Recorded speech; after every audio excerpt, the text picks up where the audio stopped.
तो यार जिन लोगों के ना बोर्ड एग्जाम आने वाले, उनके चाहे दोस्त हो, रिश्तेदार हो, परिवार हो, या फिर उनके भाई बहन हो, टीचर हो, कोई भी अड़ोसी पड़ोसी, यहाँ तक कि कोई दूर का दुकानदार भी आपको बस एक ही सलाह देता रहेगा कि भैया बोर्ड के एग्जाम आ रहे हो और कर लो बढ़िया तरीके से तैयारी। लेकिन अब वो स्टूडेंट क्या करे जिन्होंने अभी तक कुछ पढ़ा ही नहीं। तो आज के इस वीडियो में दोस्तों हम लोग यही बात करेंगे कि अगर आपने अभी तक में कुछ भी नहीं पढ़ा है, या फिर अगर आपने कुछ थोड़ा बहुत पढ़ भी रखा है, तो ये जो बचे हुए 40 या उससे भी कम दिन है आपके बोर्ड एग्जाम के, उसमें आप एक बहुत ही मास्टर प्लान करके जो है अपनी तैयारी कैसे कर सकते हैं। और जो भी इस वीडियो में बताया उसको पूरा कर लिया ना, तो आपके मार्क्स कम से कम 80% से ज्यादा ही आएंगे। वैसे अगर आप जनरल स्टूडेंट है, यानी कि आपने थोड़ी बहुत तैयारी करी हुई भी है और पीछे के कुछ चैप्टर को कायदे से पढ़ रखा है, तो मैं गारंटी ले सकता हूं आप 90+ मार्क्स तो निकालोगे ही निकालोगे। और अगर वहीं पर आप एक जनरल स्टूडेंट हो जो कि कायदे से पढ़ते चले और सब कुछ, तो 95% मार्क्स भी अपने पहुंचा सकते हो। तो वो लोग जो लोग सीरियस है अपनी पढ़ाई को लेकर के, वो लोग आ जाओ फटाफट से आगे की चीजों को समझते हैं। देखो होता क्या है कि जैसे जैसे ना बोर्ड एग्जाम हमारे करीब आते चले जाते हैं, वैसे वैसे हमारे माइंड पर ना प्रेशर बढ़ता चला जाता है कि यार कैसे करना है, और कुछ समझ में नहीं आ रहा होता है कि कैसे लिखना है, सारी चीजों को कैसे अरेंज करना है, क्योंकि अभी तक हमने कुछ पढ़ा ही नहीं है, प्रैक्टिस करी नहीं है, क्लास ज्वाइन करी नहीं है, कोचिंग्स ली नहीं है,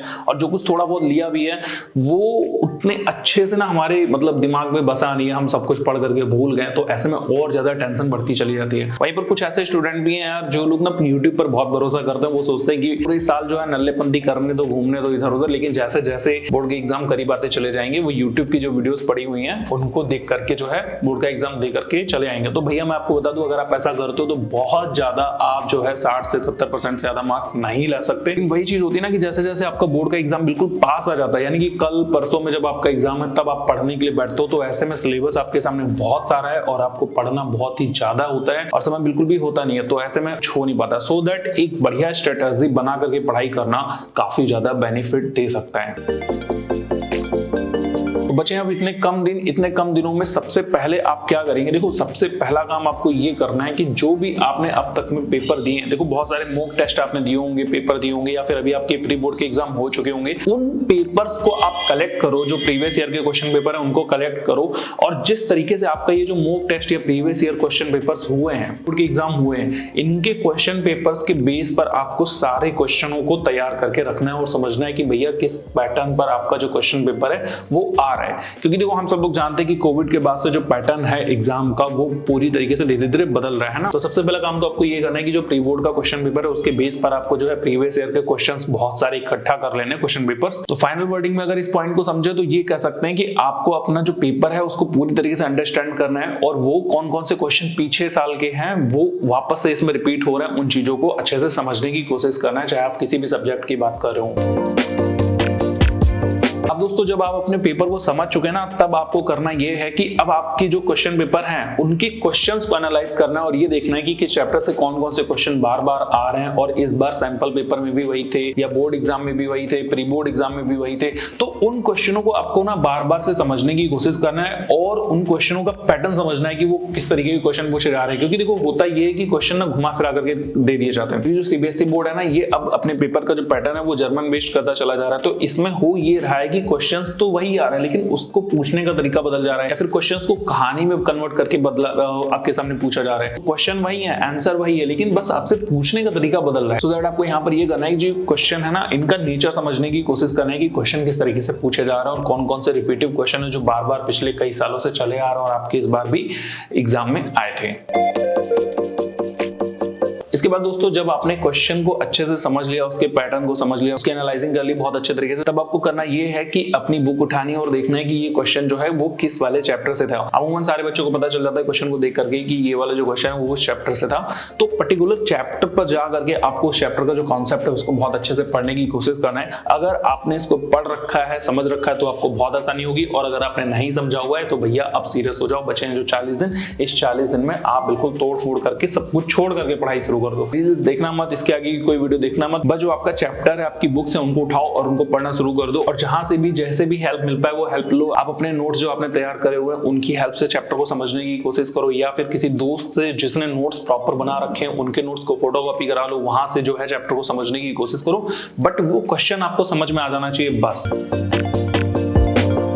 इसके बाद में दोस्तों अब आप ये कहोगे कि पूरे साल का जो सिलेबस है उसको हम केवल 40 दिन में कैसे खत्म करें। तो यहाँ पर मैं आपसे ये कहना चाहूंगा कि पूरा का पूरे साल वाला जो सिलेबस है उसको सिर्फ 40 दिन में खत्म नहीं करना है, बल्कि इसमें का कुछ इंपॉर्टेंट पार्ट आपको 40 दिन के अंदर खत्म करना है। वो कैसे करोगे? देखो, हर चैप्टर के रोड मैप बनाना शुरू कर दो।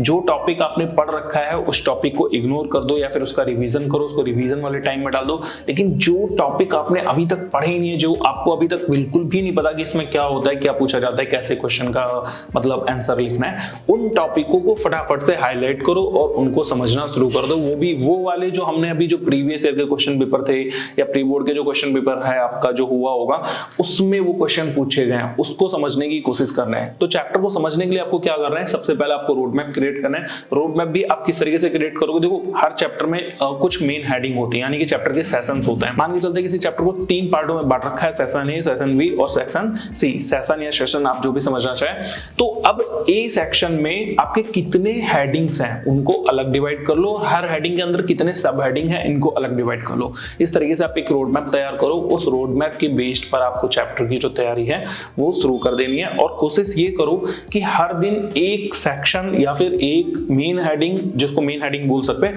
वो कंप्लीट हो जानी चाहिए। उसके अंदर जितनी भी सब हेडिंग है वो भी कंप्लीट हो जानी चाहिए। तो अगर आप इस तरीके से चैप्टर को समझना शुरू कर देते हो तो देखो, कोई भी चैप्टर हो, कितने भी चैप्टर हो, मान के चलते हैं एक सब्जेक्ट में आपके 13-14 चैप्टर हैं और हर चैप्टर में 3 से 4 मेन हेडिंग होती हैं, तो उसमें से आपने कुछ तो पहले से पढ़ी रखी होंगी, सो दैट अगर हम इग्नोर कर दे तो सारे के सारे चैप्टर्स की सारी हेडिंग जो हैं वो हम कंप्लीट कर लेंगे आने वाले दिनों के अंदर।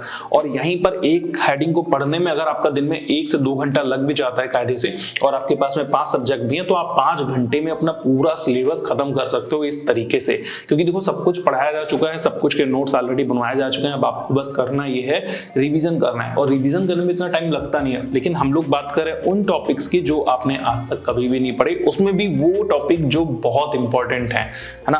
तो इस तरीके से आप अपने इंपॉर्टेंट टॉपिक का जो रिवीजन है उसको 3 बार, 4 बार, 5 बार करके भी, आप खुद से अंडरस्टैंडिंग करके, किसी से पूछ करके, किसी से मतलब वीडियोस वगैरह देख करके यूट्यूब पे उसको समझ सकते हो, बार बार रिवाइज कर सकते हो। इससे आपको जो नॉलेज बेस है ना अपने सब्जेक्ट पर, वो बहुत ज्यादा बढ़ जाएगा। इसमें आपको एक बात और याद रखनी कि जो इसमें इंपॉर्टेंट टॉपिक है ना, जिसके बारे में क्वेश्चन खूब बार पूछा जाता है, उसको आपको कई बार पढ़ना है। जरूरी नहीं कि आप सिर्फ एक बार पढ़ के आगे बढ़ के चले गए, नहीं, उसको 2, 3, 4 बार एटलीस्ट पढ़ के जाओ, समझ करके जाओ, क्योंकि भैया वो पूछे जाने की उसकी प्रोबेबिलिटी काफी ज्यादा है।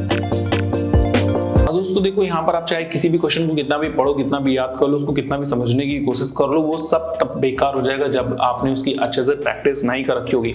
देखो, चाहे आप हिस्ट्री की बात करो, पॉलिटी की बात करो, ज्योग्राफी, फिजिक्स, केमिस्ट्री, बायोलॉजी, उसके आंसर्स, इसके अलावा मैथ हो गया, कंप्यूटर साइंस हो गया, डाटा एनालिटिक्स हो गया, कोई भी आपका सब्जेक्ट हो, पंजाबी, गुजराती, कोई भी लैंग्वेज हो, हिंदी, इंग्लिश, इन सबके आंसर्स अगर आपने लिखने की हैबिट नहीं डाल रखी है तो आप एग्जाम में जाकर के वहां पर बस भाई आप हक दोगे, कुछ भी कराओगे, ठीक है, और उसमें आपको बस एवरेज मार्क्स मिलेगा अगर आपका आंसर सही है तो।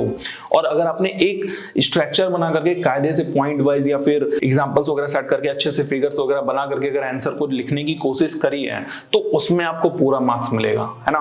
तो यहां पर मैं कहना चाहता हूं कि प्रैक्टिस बहुत इंपॉर्टेंट है। इन 40 दिनों में जो आप 5 घंटे चैप्टर को पढ़ने में लगा रहे हो, 3 घंटे जो आप चैप्टर को रिवाइज करने में लगा रहे हो, तो वहीं पर आपको 2 घंटे या 3 घंटे भाई आंसर राइटिंग पर भी देना होगा। 2 घंटे आंसर राइटिंग किसी भी सब्जेक्ट के, किसी भी चैप्टर के, किसी भी क्वेश्चन के करने लग जाओ। इंपॉर्टेंट जितने भी क्वेश्चन है उनके आंसर लिखने लग जाओ। इसके अलावा जो क्वेश्चन के आंसर आपको आते हैं उनको लिखने की कोशिश करो, इवन किसी को देख करके उसके आंसर्स को लिखने की कोशिश करो। बट भाई प्रैक्टिस करना आपके लिए बहुत ज्यादा जरूरी है, क्योंकि जितना ज्यादा प्रैक्टिस करोगे उतना बेहतरीन आंसर की जो क्वालिटी है वो बढ़ जाएगी और उसमें वजन आएगा, जिससे आपके मार्क्स जो हैं उनमें भी वजन आएगा।